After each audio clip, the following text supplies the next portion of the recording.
What if I told you that the American people didn't harass Ilhan Omar, and they didn't push the world closer to conflict with Iran? Their president did. So the real question is this strategy, or is this what happens when power gets into someone's head? This is not about left versus right. This is not about Democrats versus Republicans. This is about leadership, psychology, and consequences. Because when the President of the United States, Donald Trump, steps on stage and turns politics into personal attacks, it doesn't just stay inside America. The entire world is watching.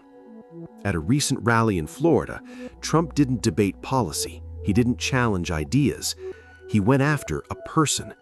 He called Ilhan Omar a phony.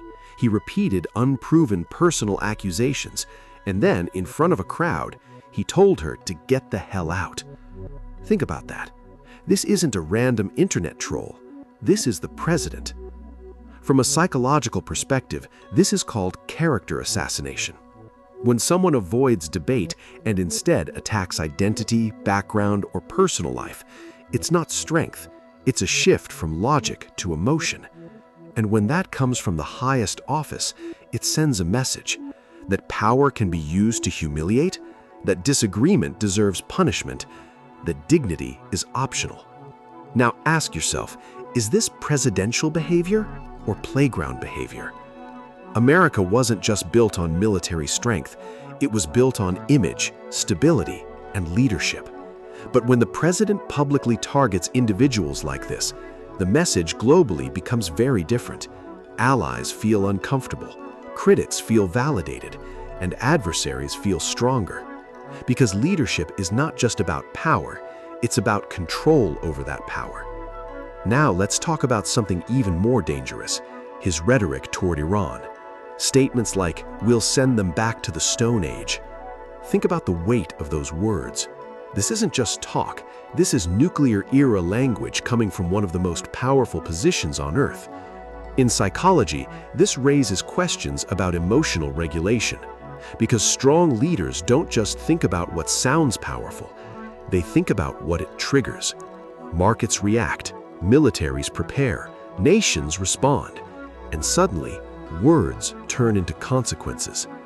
And it doesn't stop there. We've seen a pattern. Personal comments about global leaders, claims like "we run NATO," off-the-cuff remarks that shake alliances. This doesn't look like a calculated master plan. It looks like something else. Power intoxication. When someone reaches a level of authority where they feel untouchable, they stop filtering themselves. They stop thinking long-term, and they start reacting in the moment. So what's the actual cost of all this? It's not just headlines. It's real damage. 1. Global image.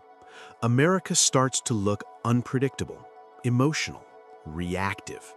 2. Alliances. Partners begin to question reliability. 3. Domestic impact. People become more divided. Trust goes down. Politics becomes personal warfare. 4. Future generations. Young Americans grow up thinking this is normal leadership. And that might be the most dangerous part. Let's be clear, this doesn't automatically mean the president is unintelligent. But it does suggest something important. This is not controlled strategy. This is power without restraint. Because real strength is quiet. Real leadership is disciplined. And real power doesn't need to shout, insult, or threaten. To the American people, your president represents you, not just in policies, but in behavior. When he speaks, the world doesn't separate him from you. And that's why this matters. Because America's true strength is not just its military or its economy, it's its credibility. And once that starts to crack, everything else follows. So the question is this leadership or instability? Let me know your thoughts in the comments, but keep it logical, not emotional. If you want more deep breakdowns on psychology, power, and global reality, subscribe to Thinkora, because here we don't follow narratives, we question them.